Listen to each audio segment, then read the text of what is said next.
Hi everyone, welcome back. Today I'm going to use one of these gorgeous file folders that I was gifted in Happy Mail, and they're just beautiful. Now I want to stamp on them, and the problem is that they are glossy. So I was working out how I could fix that so that they would work if I stamped on them. And I actually went to my husband's tool shed and got some sandpaper. I don't know what it is or anything, it just looked like sandpaper, so I snuck that out of the toolbox, and I'm going to do some sanding on top of it and see how we go. I think this will work.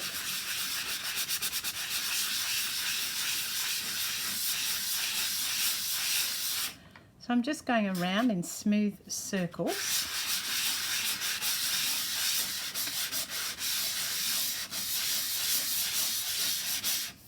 And what this is doing, which is probably not showing up on camera, but it's taking that gloss. This is still smooth and this isn't. And I think you probably can see this is a bit duller now. And that's the one that I'm sanding. See how you've got some lines through there, and it's certainly a lot duller than this one. I think as it is, it's lovely, but I really like that now it's sort of like taken that gloss off. A little bit there where it hasn't. So it doesn't take much. And I'm going to do the back as well because I want to fold this in. So let's do the back too.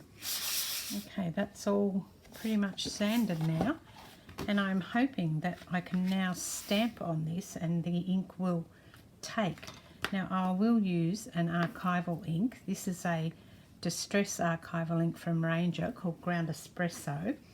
And I'm going to use my Tim Holtz stamp. I will start with some background stamps. And these are just the Tim Holtz stamps. So it's like an old receipt. And let's get some images onto this.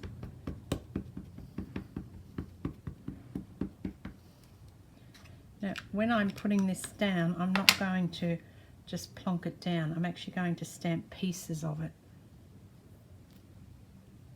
So just little bits randomly here and there.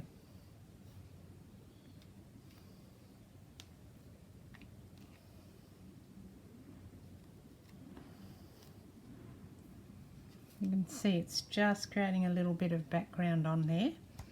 And I'll do the back and then I'll change stamps.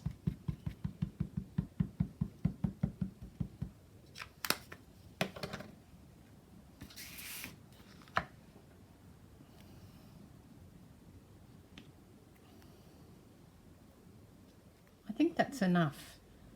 I've put some on there, not too many.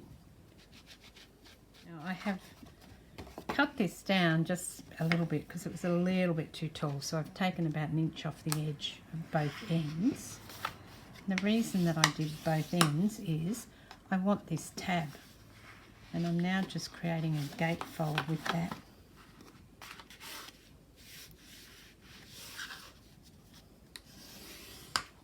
So I've got a gatefold that's got a 1/2 inch spine on each side. That's the plan. And then that will meet in the middle.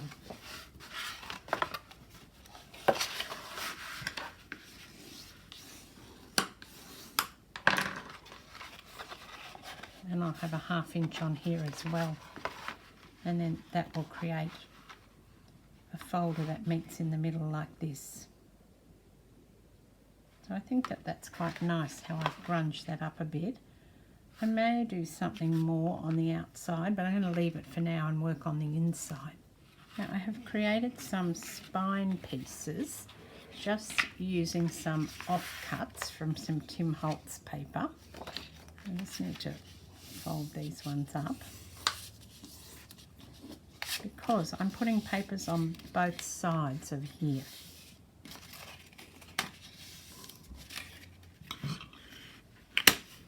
Just hold it with some clips until it dries.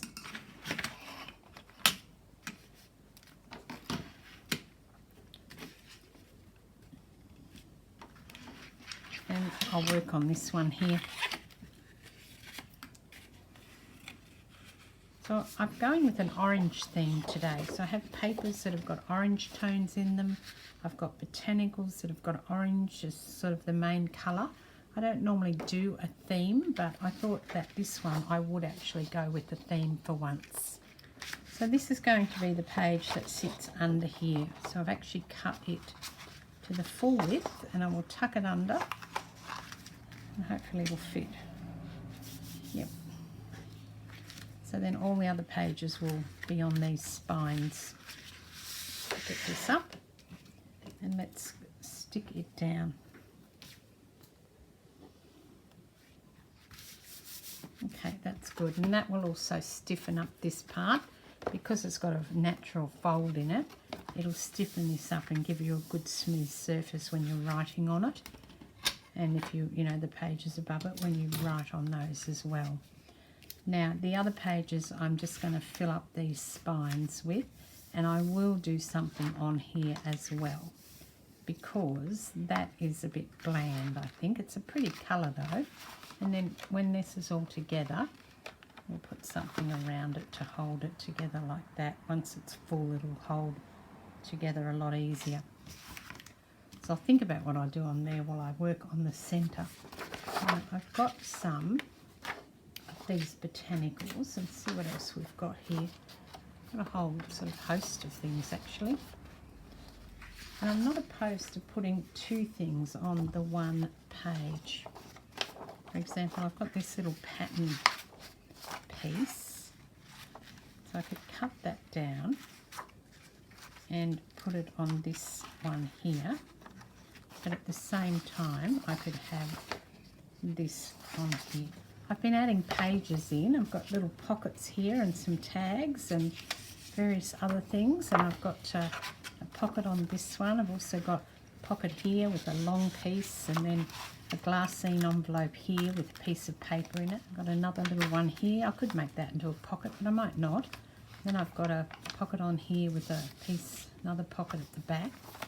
So it's starting to come together. I just wanted to add a couple more pieces to it. This one I'll fold in because there's not enough room in here to get it in, and I do want to put it in. I won't make it into a pocket. I'll just leave it like that. So there's plenty of writing space on this one. I've got a plain piece I've put in there now as well. So that's sitting on the front spine, and I'll put something else over the top of this too. I like this piece because it's kind of like the front cover. It's actually from the same paper pack that I was using for the other one, so I think that's worked out quite well. It's in the same tones as this cover here too. And then I've got a paper bag which I think I want to put here so that I can, we can put some stuff, some ephemera or something in here. This page has got writing on it, but I don't know that I care that that's actually there. So I will put this down here. And then I'll get some of my ephemera that I've made and I'll pop it in here so that I can then take it out and use it throughout this little journal. I'm calling it a journal, but I guess it's more like I'm not sure, like a file folder, really. And I don't know what I'm going to bring the front together with. I may just use some seam binding, I think, or some sari silk might be nice just to tie around the front. And this piece I will put down here. I know it's not the oranges, but it does have that sort of tone. Plus I think it ties in with all of the botanical things I've got in here to have these bugs. And then I have a piece that I want to make a pocket out of. So I'm just measuring to see if this will fit here, which it should. Okay, put it up this way I think.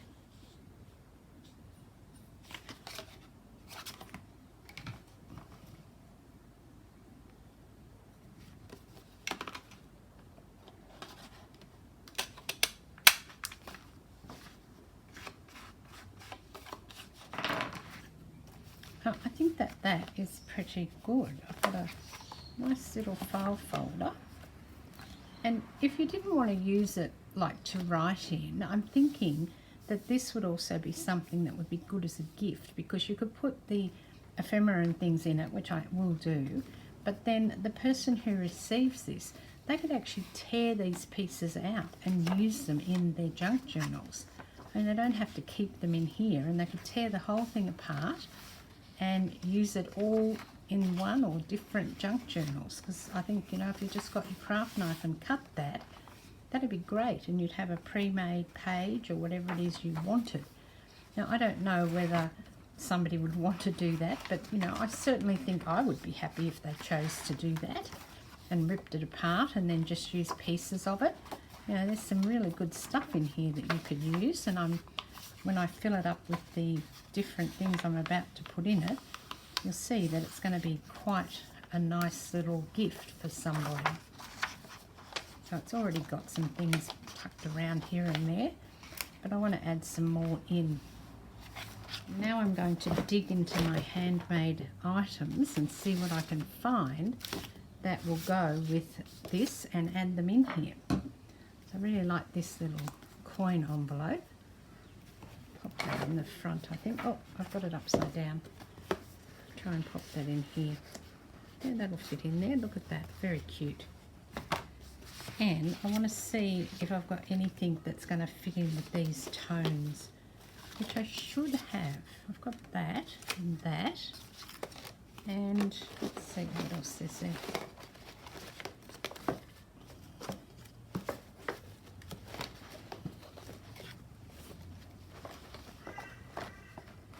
It's got those tones in it. I could use that piece there. And I've got one of my little tea bag notebooks that I can use. And I think I see something orange down here. Oh yeah, that's got a bit of orange on it. And I've got that little girls with a bit of, well, there's a little bit of orange in that one there. As I said at the beginning, I don't do a lot of orange, and I don't know why. It's just not a colour I gravitate toward, and I'm thinking maybe I should from now on, because it is really quite nice. Oh, here's a piece here that's got oranges in it. Okay. So this is just all stuff that I've made, you know, on YouTube videos or just for fun, because I enjoy making things. It's a variety of things in this one.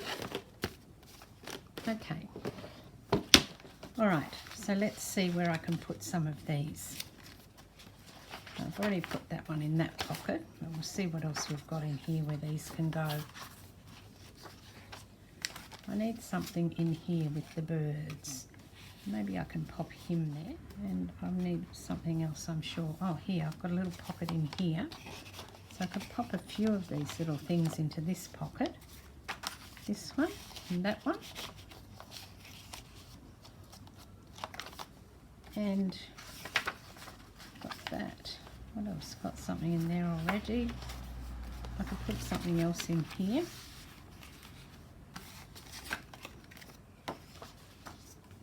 And this is the bag that I did. So I certainly will be putting some stuff into this bag. Like maybe these little girls as well. Put them into the bag. Yep.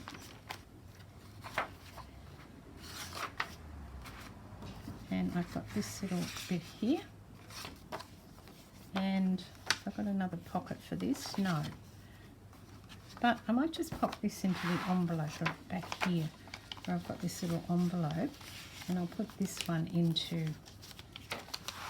the last pocket here with that other thing. So I think that's going to slip away in there. If I just put it there, I guess it can still be grabbed out, can't it? Yep, okay. And then I'll just sort of fold it up bit by bit. Fold those, and then over here. And now I'm going to tie it up. I think I'm happy with that, so I'm going to finish up for now. This is Deborah. Thanks for joining me. Cheers.